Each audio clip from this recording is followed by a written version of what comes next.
I thought it was just another ordinary day until a wild lynx jumped into my car and refused to leave. The morning started like any other. I drove to one of my favorite quiet spots along the old mountain road, where pine trees stretch endlessly and the only sounds are the wind through branches and the distant call of hawks. Before we begin, subscribe to the channel and turn on notifications so you don't miss any incredible stories like this one. And leave a like if you love animals as much as I do. It's the kind of place where you go to think, to breathe, to remember what silence really sounds like. I had parked near the edge of a small clearing, windows open, sitting with my coffee, watching the world wake up. That's when I saw her. At first, it was just movement in my peripheral vision. A flash of tan fur sliding through the shadows of the underbrush. I turned my head slowly, not wanting to startle whatever was out there. Wild animals in these parts usually disappear quickly when they detect human presence. But this one was different. She emerged from behind a fallen log about 20 feet away and I lost my breath. A bobcat lynx. Not fully grown but not a kitten either. Somewhere in that awkward phase between youth and the harsh realities of survival. Her coat, which should have been a rich golden brown with distinctive dark spots, was matted and dull. Her ribs showed clearly through her lean frame, and dried mud covered her legs up to her belly. But it was her eyes that paralyzed me. They weren't the wild, frightened eyes you'd expect from a creature living on the edge. They were bright, alert, and filled with something I could only describe as desperation. Not panic, not aggression, but a deep, quiet desperation that seemed to pierce right through me. She stood there for what felt like forever, just watching me watch her. I didn't dare move, didn't dare breathe too loud. In 30 years of spending time in these mountains, I'd never seen a wild lynx approach my vehicle this close. They're notorious for their wariness of humans, their preference for remaining invisible. And then she did something that changed everything. She walked directly toward my open car door. No cautious circling, no testing the air with hesitant steps. She walked with determination, as if she'd already made a decision.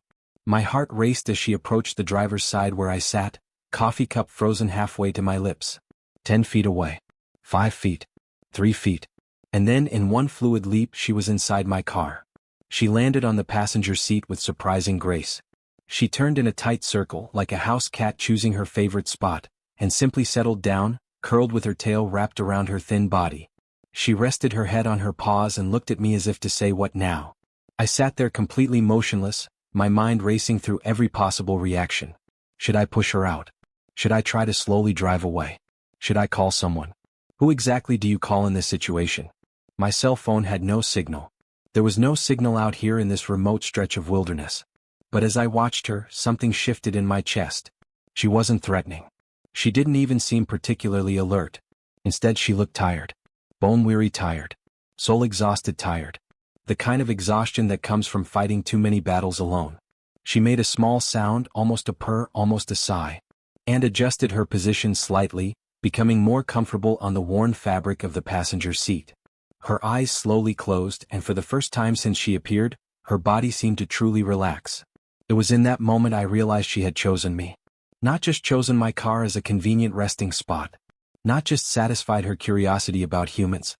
She had chosen me. Specifically me. To trust.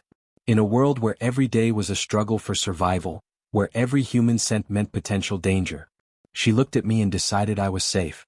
As I sat there watching this wild creature sleep in the passenger seat, I felt something I hadn't experienced in years. A sense of being needed, being chosen, being important to another living being in a way that goes beyond words or explanations. The question was no longer whether I would let her stay. The question was whether I had enough courage to accept the responsibility she was offering me.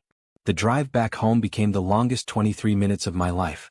Every few seconds I found myself glancing at my unexpected passenger, half expecting her to suddenly realize her mistake and bolt for the nearest window. But she remained curled in the seat, occasionally lifting her head to observe the passing landscape with those disturbingly intelligent eyes before settling back into her makeshift nest. My mind buzzed with questions I had no answers for. What should I do with a wild lynx? Was this even legal? Did she have some disease? Was she injured beyond what I could see? And perhaps most importantly, was I completely out of my mind for not having stopped the car immediately and convinced her to return to nature where she belonged? "Okay, girl," I whispered, my voice barely audible over the engine noise. "What's your story?" She opened one eye at the sound of my voice, stared at me with what seemed like mild curiosity, and then closed her eye again. The naturalness of her response both amazed and disturbed me. This wasn't how wild animals were supposed to behave around humans. As we curved along the mountain bends, I noticed her body language beginning to change. The initial exhausted surrender was giving way to full attention. Her ears swiveled with each new sound. The rumble of an approaching truck. The cry of a red-tailed hawk overhead. The crunch of gravel under my tires as I took a particularly tight turn. But unlike the hypervigilant posture I'd expect from a wild creature in an enclosed space, her attention seemed curious, interested rather than afraid. When we passed through the small town at the base of the mountain, she sat up completely, pressed her nose against the window to observe the unfamiliar scenes. A group of children playing in a yard. An elderly woman watering her garden. A dog barking behind a chain-link fence. She turned her head to follow each new sight. Like a house cat watching birds from the living room window. This comparison perplexed me. She wasn't acting like a wild animal. She was acting like a pet that had been away from home too long. When I finally pulled into my own driveway, my hands were shaking slightly on the steering wheel. The reality of what I was doing, of what I was about to do, suddenly hit me full force. I was bringing a wild predator into my house, into my space, into my life.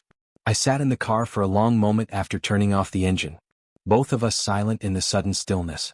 She looked at me expectantly as if awaiting my next move.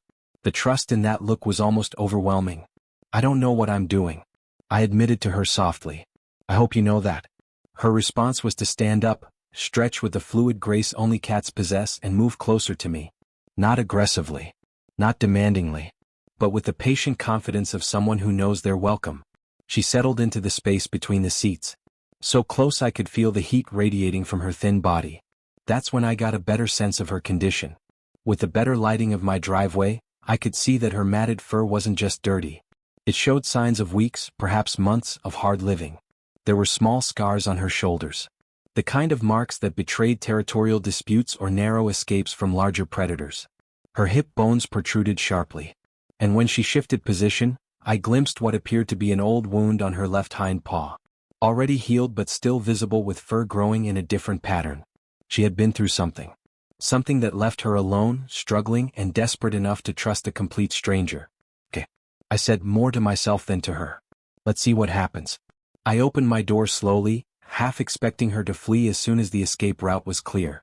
Instead, she watched with interest as I got out, and then waited while I walked around to open the passenger door. The moment I opened it, she leaped out with surprising dignity and began exploring my small front yard.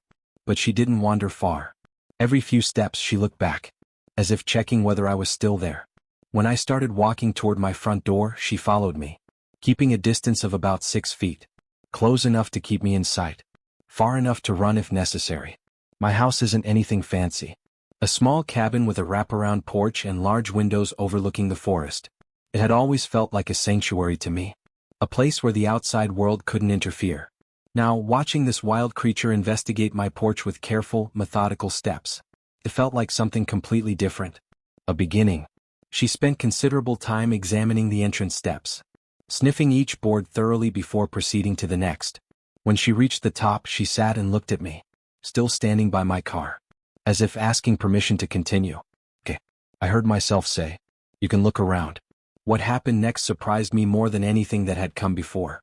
Instead of continuing her exploration of the porch, she walked directly to my front door and sat beside it, looking at me expectantly. She was waiting for me to invite her inside. The implications of that simple gesture hit me like a physical blow. This wasn't just a wild animal seeking temporary shelter. This was a creature who understood homes, who understood the concept of being welcomed, of belonging somewhere. As I approached the door, keys in hand, she stood and moved slightly aside, not retreating, but giving me space to pass. The courtesy of it, the almost domestic gentleness of it, made my throat tight with an emotion I couldn't define. I unlocked the door and pushed it open, then stepped back. "Well," I said softly, "I guess you can come in." She entered my house with the same careful dignity she'd shown throughout our journey. No rush, no frantic exploration. Instead, she moved through my living room with methodical precision, investigating corners, sniffing furniture, checking windows, but always returning to where I stood, as if seeking approval or reassurance. It was during this careful exploration that she discovered my old leather armchair, the one I'd inherited from my father, worn from decades of use. She approached cautiously, rose on her hind legs to examine the seat, and then looked at me with what I swear was a question in her eyes. "Go ahead," I whispered. She leaped into the chair with fluid grace, spun 3 times, and settled into the cushions as if she'd been doing it her whole life. The sight of this wild creature, this survivor, curled in my father's chair as if she belonged there, opened something in my chest. A wound I didn't know still bled. That's when Mrs. Patterson from next door decided to knock on my front door. The lynx's reaction was immediate, but it wasn't what I expected. Instead of fleeing or hiding, she simply lifted her head and listened. Her body was tense but not panicked. When I opened the door and found my elderly neighbor holding a casserole with her usual worried expression, the lynx appeared in the doorway behind me. Mrs. Patterson's eyes widened. The casserole trembled in her hands. "Oh my God," she exclaimed. "That's a lynx." I completed quietly. "Yes. In your house. Yes." For a long moment we all stood there. Me, Mrs. Patterson, and my unexpected visitor who was observing the elderly woman with polite interest rather than fear. "This is dangerous," Mrs. Patterson finally managed. "You can't keep a wild lynx. They're predators. They're unpredictable. What if she attacks someone?" As if understanding she was the subject of conversation, the lynx made a soft sound. Not exactly a meow. Not exactly a chirp. But something distinctly conversational. When I turned to look at her, she was sitting calmly, tail wrapped around her feet, looking like she was waiting for a formal introduction. "I don't think she's going to attack anyone," I said, surprised by the certainty in my own voice. Mrs. Patterson looked skeptical. But before she could respond, something extraordinary happened. The lynx stood up, walked slowly past me toward the doorway, and sat down again, close enough to join the conversation, far enough to avoid making Mrs. Patterson uncomfortable. Then she did something that left us both speechless. She extended one paw toward my neighbor. Not reaching, not demanding, but offering. The gesture was unmistakably gentle. So clearly an attempt at friendly contact that Mrs. Patterson's expression changed from fear to wonder. "Well," she said after a long moment. "I never." It was in that moment I understood this wasn't just about me anymore. That beautiful, fragile creature wasn't just choosing me as her person. She was choosing to trust humans in general. Despite everything that had happened to her in the wild. Despite the scars, the hunger, the desperation that led her to jump into a stranger's car. She was choosing to believe that not all humans were bad. As Mrs. Patterson carefully, slowly extended her hand to let the lynx sniff her fingers, I felt something shift in my understanding of what was happening here. This wasn't just a rescue. It wasn't just a wild animal seeking temporary shelter. It was the beginning of something I'd never experienced before. A bond that transcended species, circumstances, and logic. A connection that chose both of us. If this story is touching your heart the way it touched mine that day, join me here. I want to share every moment of this miracle with you. Tell me in the comments if you've ever experienced something similar. The transformation didn't happen overnight. But when it began, it was unmistakable. By the first week, she had already established routines that surprised and delighted me. Every morning at exactly 6:30, I'd wake to find her sitting at my bedroom door, waiting patiently for me to notice her presence. No demands. No intrusion. Just present. Like a gentle guardian ensuring I was safe through the night. When I'd sit up and say good morning, she'd respond with that soft chirping sound she'd developed. A vocalization I'd never heard from wild lynxes. But that seemed to be her way of saying hello. Her attachment to my car became legendary among my neighbors. Every time I prepared to leave the house, she'd appear at the front door before I even grabbed my keys. Some mysterious sixth sense telling her when I was planning to go somewhere. And she made it very clear that wherever I went, she intended to follow. The first time I tried to leave without her, the result was both heartbreaking and comical. She had positioned herself directly in front of the driver's door, sitting with perfect posture and an expression that could only be described as determined. When I tried to gently encourage her to move, she simply lay down, making herself as heavy and immovable as possible. "Come on, girl," I pleaded. "I'm just going to the grocery store." "You can't come to the grocery store." Her response was to turn on her side and close her eyes. The picture of passive resistance. I ended up calling in my grocery order for pickup that day, just so she could come with me and wait in the car while I conducted my business. The expression of satisfaction on her face when we pulled out of the driveway told me everything I needed to know about who really ran our relationship. But it wasn't just the car rides that revealed the depth of our connection. It was the small moments, the quiet intimacies that developed like a language only we understood. When I worked in my small home office, she'd curl up on the nearby windowsill. Not sleeping, but watching. Keeping me company in that peaceful way cats have perfected over millennia. If I got up to make coffee, she'd follow. Not begging for food or attention, but simply maintaining our proximity. When I sat on the porch in the evenings, she'd emerge from whatever corner of the yard she was exploring and settle exactly 6 feet away. Close enough to be part of the scene. Far enough to preserve her dignity. The big breakthrough came on a Tuesday morning in our 3rd week together. I was sitting in my usual spot on the porch, coffee cup in hand, watching the sunrise paint the mountains in gold and pink. She had assumed her habitual position in front of me, grooming her coat with the meticulous attention that had become one of her morning rituals. The matted, lifeless fur was beginning to show signs of improvement. Still thin. Still carrying the scars of her difficult past, but gaining shine and softness with regular meals and proper care. I wasn't paying much attention when she finished grooming and began moving in my direction. It was only when I felt the slight vibration of the porch boards under her weight that I looked down and saw her approaching. Not with the cautious distance she normally maintained, but with deliberate intent. She stopped right in front of my chair, looked at me with those extraordinary golden eyes, and did something she'd never done before. She rose on her hind legs and placed her front paws on my knee. Her gesture was so delicate, so deliberate that I hardly dared to breathe.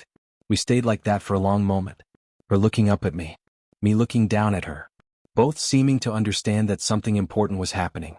Then she did something that stopped my heart completely. She began to purr. Not that low, almost inaudible purr I'd hear occasionally when she was particularly content. This was an unmistakable, powerful purr of complete trust and affection. The sound filled the morning air, louder than the bird song, and I felt tears begin to burn in my eyes. "Oh, sweetheart," I whispered, and slowly, carefully, I reached out to stroke the top of her head. She leaned into the touch as if she'd been waiting for it her whole life. From that morning on, everything changed. The careful distance she'd maintained dissolved into something warmer and more intimate. She began seeking physical contact, rubbing against my legs as I walked through the house, settling so close I could feel the warmth of her body when we sat together, even resting her head on my arm occasionally when we shared quiet moments. But perhaps the most remarkable thing about her was her sense of humor. I discovered this by accident on a Saturday morning while doing laundry. I had pulled the clothes from the dryer and tossed them on the bed to fold, then stepped away for a moment to answer the phone. When I returned, I found her completely buried in the pile of warm, clean clothes, only the tip of her tail visible among my shirts and socks. "Seriously," I said aloud. The tail twitched once, which I interpreted as laughter. When I began gently removing clothes to uncover her, she emerged with one of my wool socks hanging over her head like a hat, blinking at me with such comic dignity that I burst out laughing. She seemed to consider my laughter as approval, because from that day on, stealing socks became one of her favorite activities. I'd find them everywhere. Under the couch, in her favorite sleeping spots, carefully arranged in small piles around the house like trophies. Never damaged, never destroyed, just borrowed. When I'd discover a pile of my missing socks, she'd watch from a distance while I collected them, her expression managing to convey both innocence and subtle amusement. It was during one of these sock recovery missions that I experienced the most frightening moment of our entire time together. I spent most of that afternoon looking for her. Normally she made her presence known at dinner time, appearing in the kitchen with the punctuality of a Swiss watch. But as the hour passed and there was no sign of her, icy panic began settling in my chest. I searched every room of the house twice, calling her by name, or rather by the collection of affectionate nicknames I'd adopted since I'd never decided on a proper name. I checked all her favorite hiding spots, her preferred sleeping places, even the places where she hid my socks. Nothing. Finally I grabbed a flashlight and went outside. The mountain air was cool and clean, full of the scents and sounds of the forest awakening to its nighttime activities. I walked around the perimeter of my property, calling softly, trying not to let the fear in my voice spread too far. The idea of losing her, of her deciding to return to the wild without warning, squeezed my chest with a pain I didn't expect. I'd been searching for almost 2 hours when I heard it. A faint rustling coming from the direction of my small garden shed. Following the sound, I found the door slightly ajar, though I was certain I'd closed it that morning. Inside, curled in a nest she'd made with old gardening rags, I found her sleeping peacefully. But she wasn't alone. Carefully arranged around her makeshift bed were the most extraordinary objects. A A collection of offerings like I'd never seen. Feathers of all sizes and colors. Crimson red. Jay blue. The intricate patterns of hawk and owl.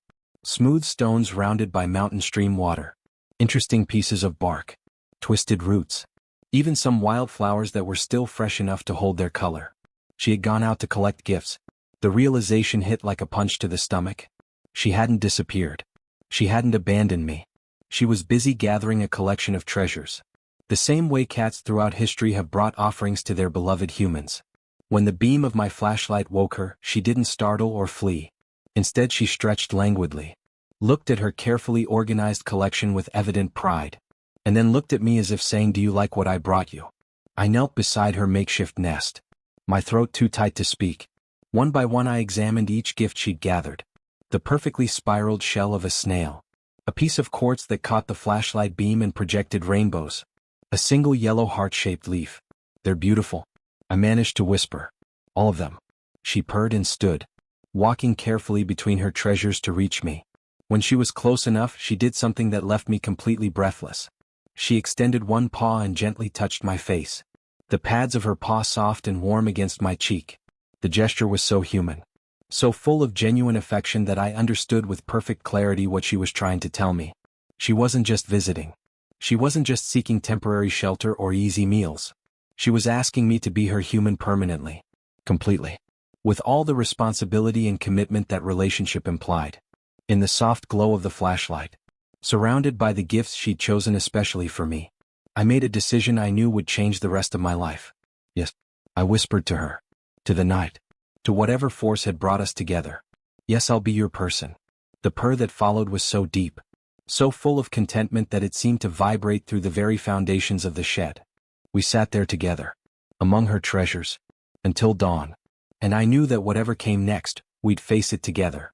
3 months after that night in the garden shed, I finally worked up the courage to take her to Dr. Martinez, the local veterinarian who had a reputation for treating exotic animals with the same care and gentleness he showed pets. The decision hadn't been easy. Part of me feared involving the outside world in our particular miracle. Feared it would somehow break the spell we'd created together. But seeing her thrive under my care while still carrying the visible marks of her difficult past, I knew I needed professional confirmation that I was doing right by her. On the morning of our appointment, she seemed to sense something different was happening. Instead of her usual calm acceptance when I opened the car door, she hesitated on the porch. Intelligent golden eyes studying my face with an intensity that made me question, not for the first time, how much she understood of human intentions. "It's okay," I told her gently, the same way I'd been saying for months. "We're going to see someone who can help." She tilted her head at the sound of my voice, considered it with the dignity that had become her trademark, walked to the car and waited for me to open the door. The 40-minute drive to Dr. Martinez's clinic was punctuated by her habitual chirps and trills that had become our particular language. She'd claimed the passenger seat as permanently hers in our first week together, and had developed the habit of providing what I can only describe as navigation assistance. A specific vocalization when we turned left, a different sound for right turns, and a cheerful trill whenever we arrived somewhere she approved of. Today, though, her sounds carried an underlying tone I'd never heard before. Not exactly anxiety, but a heightened awareness that told me she knew this journey was different from our usual trips to the hardware store or the drive-through coffee stand where the baristas had gotten used to seeing her majestic profile in the passenger window. Dr. Martinez's clinic was nestled among a grove of oak trees on the outskirts of town, designed to look more like a cozy house than a medical facility. When I parked and turned off the engine, she remained seated, studying the building with the same attention she devoted to my house on that first day. "What do you think, girl?" I asked her. She made a sound that was half question, half statement, and then looked at me expectantly. After months of learning to read her expressions, I interpreted that as trust but reserved the right to change my mind. Dr. Martinez greeted us personally at the door. A compact man in his 60s with kind eyes and a calm manner that immediately put us at ease. He'd been surprisingly unruffled when I called to explain the situation, simply asking about her behavior, eating habits, and general demeanor before scheduling the appointment. "So this is our famous hitchhiking lady," he said with a smile, crouching to her level without attempting to approach. "She's beautiful." She studied him with the same meticulousness she applied to everything new in her environment. Surprised both of us by taking 3 deliberate steps forward and sitting within arm's reach, close enough to be examined. far enough to maintain her dignity. "Well, doctor," Dr. Martinez said softly, "that's a lovely introduction. Most wild cats won't come within 20 feet of a stranger." "She's not like most wild cats," I replied. And it was true. The examination that followed was a true lesson in patience and gentleness.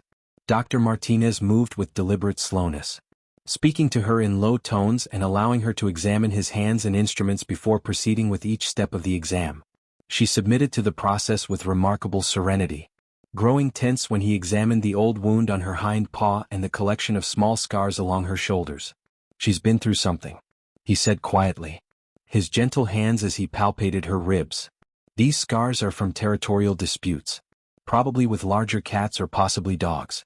The leg wound is old but well healed. And this," he paused, running his fingers over a particularly ragged scar near her right ear, "looks like she had a serious encounter with something dangerous." I felt my chest tighten as I imagined the difficulties she'd faced before arriving at my car. "But she's well now. More than well," Dr. Martinez said, his tone lighter.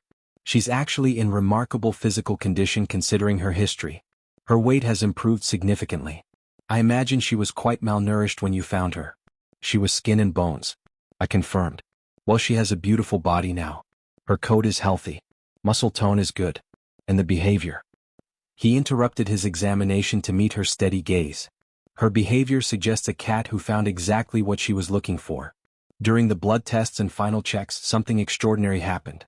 As Dr. Martinez prepared to collect a small blood sample, she turned her head to look at me with an expression I'd learned to recognize as asking for reassurance. Without thinking, I reached out to stroke the top of her head. The moment my hand made contact, she began to purr. Dr. Martinez stopped what he was doing and looked at me with raised eyebrows. "In 30 years of veterinary practice," he said slowly, "I've never heard of a wild lynx purring during a medical exam. She's been doing that for a while," I said, unable to keep the pride from my voice. "This isn't just domesticated behavior," he continued, admiration in his voice. "This is attachment behavior. She doesn't just feel comfortable with you. She considers you family." The drive home was different from the morning trip. She sat in her usual position. But instead of providing her typical travel commentary, she was silent, occasionally extending her paw to touch my arm, each gentle touch seeming like punctuation in a conversation only we could understand. It wasn't until we were pulling into the driveway that I realized why that moment felt so significant. For months I'd cared for her with a mixture of love and uncertainty, never quite sure if I was doing the right thing, never quite sure if this impossible bond we'd formed was real or sustainable. Dr. Martinez had given me something more valuable than a health certificate. He'd given me confirmation that what we shared was genuine, rare, and worthy of protection. As soon as I turned off the engine, she did something that stopped my heart completely. She extended her paw, gently touched it to my cheek, and looked directly into my eyes. The gesture was so deliberately affectionate, so clearly intentional that I felt tears begin to blur my vision. "I know," I whispered to her. "I love you too." The purr that followed was so deep, so full of satisfaction that it seemed to fill the entire car. That night, as we settled into our usual porch-sharing routine, I found myself reflecting on the journey that brought us here. 6 months ago, if someone had told me I'd be sharing my life with a wild lynx who chose me as her human, I would have questioned their sanity. The idea would have seemed not just unlikely but impossible. Yet there she was, curled in the chair beside me, her breathing deep and even in complete relaxation. Her presence had become so essential to my daily life, so necessary that I could barely remember what the house was like without her soft footsteps on the floors, without her gentle vocalizations, without her habit of appearing exactly when I most needed company. She had transformed from a desperate, starving creature into something magnificent. Her coat now gleamed with health. Her scars had faded to silver verses that spoke of survival rather than suffering.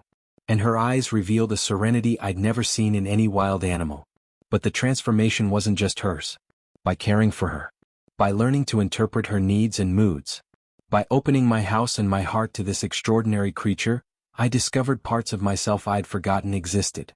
The capacity to love unconditionally, the joy of being needed, the deep satisfaction of providing safety to someone who knew so little of it. She filled empty spaces in my life I didn't know existed. As if sensing my thoughts, she opened her eyes and looked at me with that direct gaze that always made me feel understood. Then she stood, stretched with feline grace, and moved to the arm of my chair. For an instant she balanced there, studying my face. Then carefully she sat in my lap, turned once, and settled against my chest with a sigh of complete trust. Her weight, the warmth of her body, the steady rhythm of her breathing. It was better than any therapy. More comforting than any human embrace I'd ever received. It was trust in its purest form. Love without conditions or expectations. You know what I realized today? I said softly, my hand stroking the top of her head as she began to purr. I thought I was saving you that day you jumped in my car. She pressed her head against my palm, encouraging me to continue with the gentle caresses. But it wasn't you who needed saving. I continued, the truth of it settling in my bones like a warm drink on a cold day. It was me. You saved me. You reminded me what it's like to be chosen, to have someone's trust, to matter to that person. Her purr intensified, vibrating through our bodies like shared heartbeats. As darkness settled over the mountains around us, I made a silent promise to this extraordinary creature who had transformed my quiet life in the most beautiful way possible. Whatever challenges lay ahead, questions about legality, concerns from neighbors, the complexities of caring for a wild animal in a domestic setting, we'd face them together. She chose me that day in the wilderness, leaping into my car with a faith I was still learning to deserve. And every day since then she continued to choose me, greeting me every morning, following me on daily adventures, sharing the quiet moments that make up a life. In return I chose her, not just as a responsibility or a charity case, but as family, as the companionship I never knew I needed, the love I never imagined, the everyday miracle that taught me there's still magic in the world. For those brave enough to recognize it. The last thing I remembered before falling asleep that night, both of us still curled together in the porch chair under a canopy of stars, was the sound of her contentment, that deep, rumbling purr that had become the soundtrack of our shared life. Tomorrow would bring new adventures, new moments of joy and discovery. But tonight we were simply complete. Two souls who met in the wilderness and decided to build a life together. One moment of tenderness at a time. She came into my car 6 months ago, but she came into my heart forever. The months that followed were a sequence of small miracles that accumulated into something bigger than me. I learned to read every nuance of her behavior. The way she stretched her paws when completely relaxed. The specific tilt of her head when curious. The tail movement when amused by some silliness of mine. And she in turn seemed to read my moods with frightening precision. On days I woke heavy with bad memories from the past, she appeared without being called. Not making a fuss. Just settling nearby with that solid, warm presence that said without words I'm here. When I worked late, too focused on the computer, she'd emerge in the office, place her paw on my arm, and look at me with an expression that clearly said you need a break. And she was always right. It was on one of those late afternoons that something happened that changed my perspective on everything. I was reviewing old photos on the computer. Photos from when I had a different life. Before loneliness had settled like a second skin. Photos of people who were no longer part of my life. Of places I'd left behind when I fled to these mountains. I didn't realize I was crying until I felt her climb into my lap with an urgency that wasn't common. She pressed her head against my chest right where the heart hurts when it's broken. And began to purr. Not the soft purr of contentment, but a deep, vibratory purr that seemed to want to reach the wounded places inside me. Studies say that cat purring has frequencies that help with healing. I don't know if it's true. But in that moment as she pressed against me with all the force of her love, I felt something move in my chest. Something that had been stuck for years began to loosen. And I cried. Cried for the lost years. For the broken connections. For the person I had been and couldn't be anymore. Cried until I had no more tears. And she stayed there the whole time. Firm. Present. Saying with her entire body that I wasn't alone. When I could finally breathe again. When the weight I carried became a little lighter. She looked at me. And made that soft chirping sound that had become our I understand you. Then she licked my face once. With such gentleness I barely felt it. And returned to her place on the windowsill. As if saying I did what I came to do now you need to process this alone. It was that day I fully understood. She wasn't just an animal I'd rescued. She wasn't just unexpected companionship. She was my therapist. My anchor. My silent teacher instructing me every day about unconditional love. About being present. About the courage to trust after being hurt. Because she knew about hurt. She knew pain and abandonment and fighting for survival in a way I could only imagine. And yet she chose to trust. Chose to love. Chose to surrender completely to the possibility of connection. If she could do that after everything she'd been through, then maybe I could too. Spring arrived with its explosion of colors and new life. And with it came changes I didn't expect. She began spending more time in the yard. Not trying to escape, but exploring with renewed curiosity. She climbed trees with agility that left me speechless. Hunted butterflies with comic seriousness. Rolled in the new grass with total abandon. It was as if she was rediscovering her wild nature. But in a safe way. In a way that had my house as home base. My love as a safety net. I began accompanying her on these explorations. Walking the property while she investigated every corner. She always checked if I was following. Waiting when I fell too far behind. Returning to rub against my legs before continuing. It was during one of these walks that we encountered the family of deer living in the nearby forest. I expected her to try to hunt. For the predator instinct to take over. But she simply sat and watched. The mother deer and her two fawns grazing peacefully a few meters away. There was a peace in that moment. A harmony that seemed impossible. The predator and prey sharing space without violence. The deer watched her with caution but without real panic. As if they sensed she wasn't a threat. And maybe she wasn't. Maybe she'd found something more valuable than the hunt in these mountains. She'd found a home. A month after the deer encounter, I received a call that filled me with terror. It was the state wildlife department. Someone had reported that I was keeping a wild lynx at home. The conversation was tense. The official explained that it was illegal to keep wild animals without proper licensing. That I could be fined. That she could be removed and taken to a sanctuary. Or worse, forcibly returned to the forest.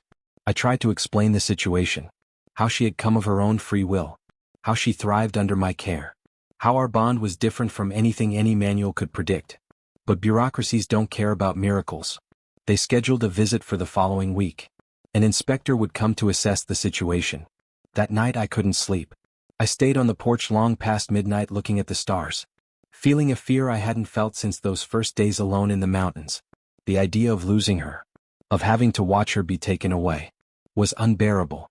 She appeared from the darkness as she always did. Seeming to sense my anguish. She climbed into my lap without being invited. Something she rarely did. And simply stayed there. Her weight. Her warmth. Her constant purr. Telling me everything would be okay. Even though I didn't know how. The day of inspection arrived too quickly. The inspector was an older man. Closed face. Clipboard in hand. The expression of someone who'd seen everything and wasn't impressed by anything. He examined my property. Asked questions about her diet. Her veterinary care. Her general behavior. I answered everything honestly. Showed Dr. Martinez's records. Photos of her transformation. Tried to make him understand this wasn't a typical case of someone trying to domesticate a wild animal on a whim. He listened to everything with that neutral expression of a public official. Writing things on his clipboard. Without giving any clues about what he was thinking. Then she appeared. She'd stayed inside the house during the initial inspection. But now she came out to the porch. Looked at the inspector with those intelligent golden eyes. And did something that surprised both of us as much as it surprised him. She walked directly to the man. Sat in front of him. And extended her paw. The gesture she'd made with Mrs. Patterson months ago. An offering of peace. A request for acceptance. The inspector froze. Clipboard suspended in midair. She waited patiently. Then when he still didn't move, she came closer. And pressed her head against his hand. It was the gentlest touch. The most deliberate. And I saw when something changed in that man's face. The professional mask cracking. He crouched slowly. Still holding the clipboard. And let her rub against him. She purred. Loud enough for him to clearly hear. And looked at him with an expression that couldn't be misinterpreted. It was love. It was trust. It was living proof that what I'd been trying to explain was real. The inspector stayed there crouched for a long time. Petting her with hands that trembled slightly. When he finally stood. His eyes were moist. In 20 years doing this. He said with a hoarse voice. I've never seen anything like this. He made some final notes. Looked at me. At her. And back at me. I'm going to recommend that you receive a special license. He said slowly. But you'll need to meet certain conditions. Proper fencing installation. Regular veterinary visits. Monthly reports. I agreed to everything without hesitation. I'd do anything to keep her with me. When he left, I sat on the porch with legs trembling from relief. She climbed into my lap again. And this time when I began to cry, they were tears of gratitude. The months that followed were adjustments. I installed the fence they required. Not to keep her trapped but to show the authorities I took safety seriously. Funny that she rarely used the fence space. She preferred staying close to me. Close to the house. Close to everything that had become home to her. Dr. Martinez started coming monthly. Not because she needed it but because it was a license requirement. He always commented on how well she was. How her case defied everything he knew about wild animal behavior. And always ended the visit saying he was privileged to witness our particular miracle. It was during one of these visits that he suggested something that had never crossed my mind. Have you ever thought about documenting this? He asked. Your story could help other people. Show that sometimes connection transcends the rules we think govern the world. The idea stayed with me. I began writing. Not with the intention of publishing. Just to process everything that had happened. To understand how my life had changed so completely in such a short time. I wrote about that first morning when she appeared from the underbrush. About the fear and wonder I felt when she jumped into my car. About learning to communicate in a language without words. About how caring for her taught me to care for myself again. The years passed faster than I imagined possible. Each season brought new discoveries. New moments of beauty so acute it hurt. She aged with grace. Her coat gained some white hairs around the muzzle. She moved a bit slower on cold mornings. But her eyes maintained that same sharp intelligence. That same unconditional love that had saved me so many times. I began noticing the passage of time in small ways. The way she preferred the afternoon sun on the porch instead of morning adventures in the yard. How she slept more deeply. More confidently. As if she knew she was safe. That nothing bad would happen while she was by my side. And it was in her certainty that I found my own healing. Because if she could trust like that after everything. If she could surrender to love without fear of being hurt again. Then so could I. I began opening up to the world again. Slowly. Very carefully. But opening up. I made friends with more neighbors. Accepted invitations I would have refused before. Even began considering the possibility of deeper connections. And she was there at every step. My silent witness. My cheerleader. Sometimes when I returned from these social interactions that left me emotionally exhausted, she'd greet me at the door. As if saying I knew you could do it. It was on a fall morning. The cold air announcing the approaching winter. That I realized 7 years had passed since that day in the clearing. 7 years since she jumped into my car and refused to leave. 7 years of transformation. Of healing. Of love that asked for nothing beyond presence. She was in her habitual position on the porch chair. Watching leaves fall from the trees. And suddenly I was overcome by such intense gratitude that I had to sit before my legs failed. Thank you. I whispered to her. To the universe. To whatever force had orchestrated our meeting. Thank you for not having driven past that morning. Thank you for having the windows open. Thank you for being brave enough to let you in. She turned her head at the sound of my voice. And in that look I saw everything reflected back to me. The love. The gratitude. The recognition that we had saved each other. That this miracle had worked both ways. She stood. Walked to me with that dignity she never lost. And for the 1000th time since that first day she touched my face with her paw. The gesture still melted me. Still made me feel chosen. Special. Loved in a way that transcended words. As the sun set painting the sky orange and pink, I stayed there with her. Two survivors who met at the right moment. In the right place. When both needed it most. And I understood that it didn't matter how much time we still had together. 1 day. 1 year. 1 decade. What mattered was that every moment had been a gift. Every purr. Every gentle touch. Every look of understanding. Had been proof that there's still magic in the world. That there are still miracles. That love can emerge from the most unlikely places. That healing can come wrapped in tan fur with dark spots. With golden eyes that see your soul. And choose to love it anyway. That night before falling asleep, I wrote on the last page of the journal I'd kept all these years. I wrote about gratitude. About transformation. About how sometimes the wildest thing we can do is let someone in. Is lower our defenses. Is trust again after being broken. Is choose love even knowing it will hurt when it ends. And it will end because everything ends. But while it lasts, it's the most beautiful thing that exists. It's waking every morning with purpose. It's being received with genuine joy. It's knowing you matter. That your presence makes a difference. That you're loved not for what you do or what you have. But simply for being. I closed the journal and looked at her sleeping at the foot of my bed. The position she'd claimed years ago and that I never had the courage to contest. Her body rose and fell with deep breathing. Completely relaxed. Completely at peace. And I felt my own body relax in response. I no longer had that constant tension in my shoulders. That tightness in my chest that used to be my normal state. She had taught me to breathe again, to trust again, to live again. And as sleep took me, I thought that maybe this was the true magic. Not the fact that a wild lynx chose to live with a human, but the fact that in the process of saving each other, we had found the best versions of ourselves, had discovered we're capable of greater love than we imagined, of deeper healing than we believed possible, of connection that defies all logic. And in the end, at the end of everything, isn't that what we're all looking for? Someone who sees us completely, with all the flaws and wounds and imperfections, and chooses to stay anyway, chooses to love us anyway. She gave me that gift, and in return I gave her the only home she ever wanted, a place where she was safe, loved, protected, a place where she could be exactly who she was, without having to fight, without having to prove anything, just be. And maybe in the end, that's all any of us really need, a place to belong, someone who chooses us, and the courage to accept love when it appears, even if it appears in the most unlikely way, inside an old car, with matted fur and showing ribs, with eyes that carry stories we'll never fully know, but that choose to see us as salvation. If this story moved you the way it moved me, then you understand. Understand that sometimes we don't look for purpose. Purpose finds us. Subscribe here in this space because it's yours too now. It's for everyone who believes there's still goodness, that there's still real connection, that it's still worth opening your heart even with fear. Leave a comment. Anything. Just so I know I'm not alone in this. That these words found you. And that somehow, in a small way, they mattered.